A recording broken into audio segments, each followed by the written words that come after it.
Heading home and got a word that's too good not to share.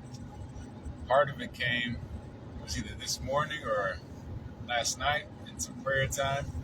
I started adapting the model of having a journal for God thoughts, writing them down, and actually intentionally waiting for God to say something instead of getting a little piece and running with it, inviting God every time to speak.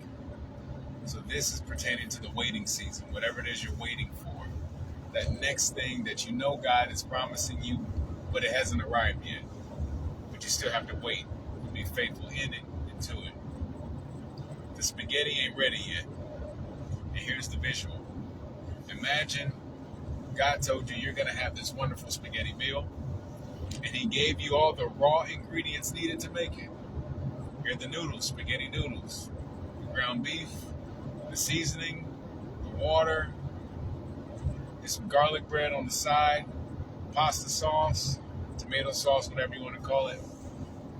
And instead of going through the process of preparation to make the noodles and drain the water and to cook the ground beef the way that you're supposed to do it, instead of waiting, we go, oh, Lord, I love spaghetti.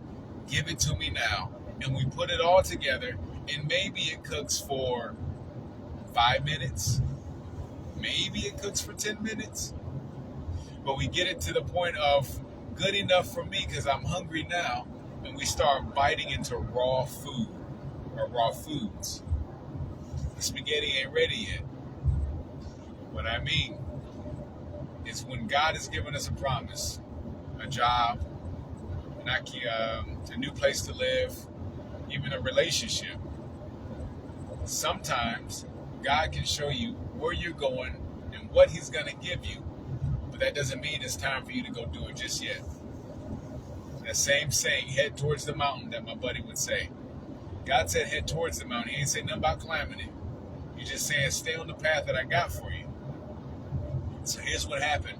When we speed up or call ourselves speeding up God's process, it presents delay and regret.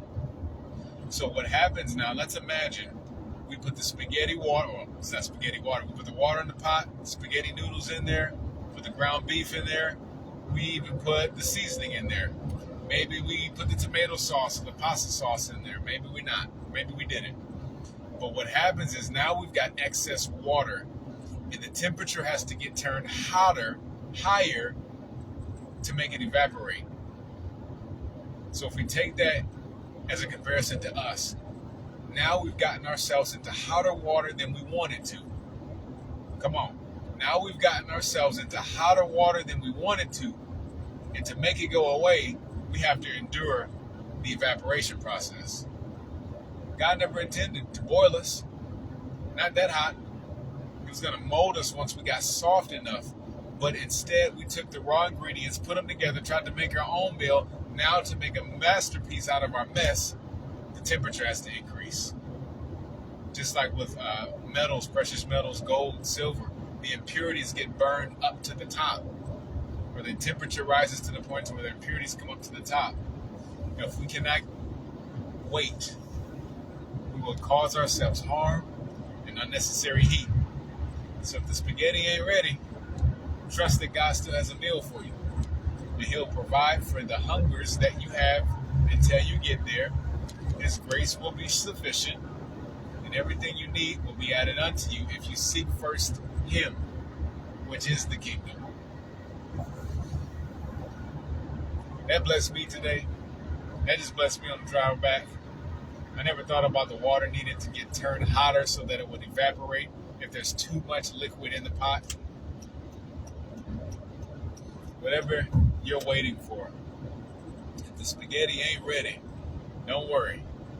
God's got it taken care of, and He'll feed you. See you when I see you.